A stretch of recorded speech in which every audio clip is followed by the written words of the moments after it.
Donc, je m'appelle Coralie Arc, je suis post-doctorante sur le lot 2 du projet D-Day qui s'intéresse aux effets de la cryothérapie sur le sommeil.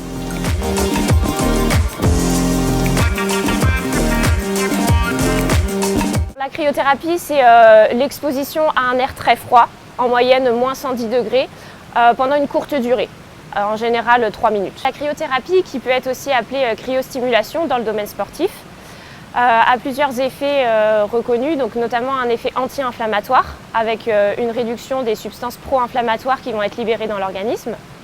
Un effet antalgique, c'est-à-dire antidouleur, donc on va avoir une diminution des sensations de courbature musculaire par exemple. Après l'exposition, on va avoir une activation du système nerveux parasympathique qui va aider à la sensation de bien-être. Et on va avoir au niveau musculaire une meilleure oxygénation tissulaire qui va aider à l'élimination des déchets métaboliques et accélérer la récupération.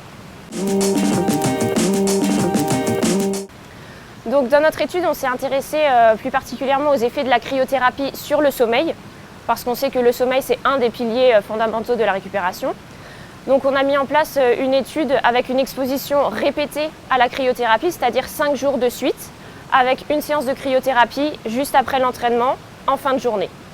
Et on a analysé le sommeil avec différents appareils, donc 3 appareils, notamment un bandeau qui permet de mesurer l'activité cérébrale et de déterminer les différentes phases de sommeil.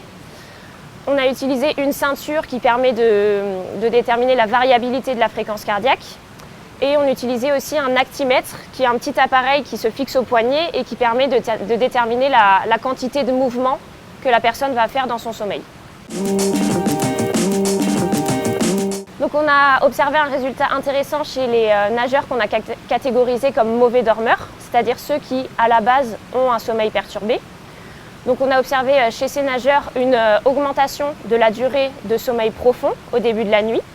Donc c'est intéressant dans le sens où le sommeil profond, ça va être le sommeil le plus récupérateur sur le plan physique, parce que c'est durant cette phase de sommeil qu'on va avoir la libération d'hormones de croissance. Et cette hormone, elle est impliquée notamment dans la reconstruction musculaire, donc dans la reconstitution des fibres musculaires par exemple. On a aussi observé un résultat intéressant au niveau de la température interne.